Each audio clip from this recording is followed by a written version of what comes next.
this, so I'm curious if you know, how many barrels of oil does the U.S. consume per day? I don't have that number in front of me, So sorry. some suggest it's about 18 million, which would suggest you're releasing less than 3 days' worth of supply from the petroleum reserve. Why is that enough? Well, what we are doing, plus what other countries may be doing, which will be less than what we're doing, because we have the largest amount of strategic petroleum reserves, we believe will be this bridge. I mean, the Energy Information Agency has said, for example, that in December, this is what they have projected. Now, again, it's probably more of an art than a science. Projecting is subject to a lot of different volatility, but that in December, the price will be $3.19 a gallon, and then in January, continue to go down. So this is really a question about a short-term strategy that allows us to make this bridge. So it's not, we're gonna not supply all of the oil for 3 days, obviously. We will be releasing it over a period of time, and we will have a certain amount that each particular cavern is releasing. But we're not saying that we're gonna be supplying all oil for the country. We're just gonna try to do what we can to temper. And it's coming over several weeks then, you said? Mm-hmm. It will be. Well, first of all, we are not going to release it all at once. It will be thoughtfully done over the next bit of time, and it will be dependent on those who bid. So that takes a little bit of time to do. But listening to you just now, it sounds Yes. like you're saying price is going to hit a certain amount in December and then down into January. Yeah, it'll it hit will a be lower over mark. a few weeks. It'll be over. So we're looking at increased prices continuing through the Christmas season. Well, we're hopeful that this will, because it's increasing supply and it's the largest effort ever, we are hopeful that there will be a lid. Although some of this, honestly, there has been movement on oil. The price of per barrel has dropped about 10% since this conversation started and was out there. So we're hopeful that prices will be stabilized and start to move down. We are not saying that there is going to be some dramatic difference, but we also are recognizing, and everybody needs to, I think, be a partner in letting people know that last year was an anomaly because demand during COVID for gasoline was so low that the prices were so low. And when demand is high, the price goes up, and demand now has exceeded supply, and we are doing our part to make sure that we can alleviate as much of that pain as possible. Rachel. Thank you, Jen. Thank you, Madam Secretary. So bottom line, how soon will Americans see prices at the pump drop, and how long do you expect that to last? Yeah, I'm not going to make a prediction about how much and how long.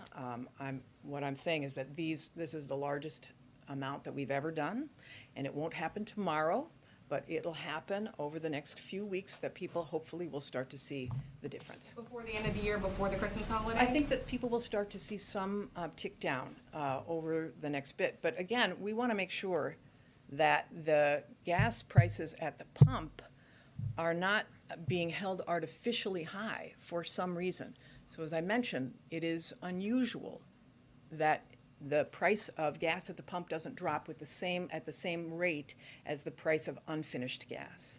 And people would be paying 30 cents less per gallon if that had done that. So this is why the president sending the letter to the FTC was important. Called it a short-term fix, simply putting a Band-Aid on top of a longer-term issue. So should Americans be bracing for prices to go down just for maybe a couple of days or a couple of weeks and then go right back up again? Yeah, again, it's hard to predict what gasoline is going to do because it is a global market, but we are doing what we can right now because this is a bridge to a longer-term issue. It's a short-term pinch. We want to make sure we do what we can to sort of even out the market while these prices come down. And in the long term, of course, the long-term solution is to build clean, and that's what we're doing. Let's try to do like one so that we can get more people. Alex, go ahead. Okay, I'll just link them together.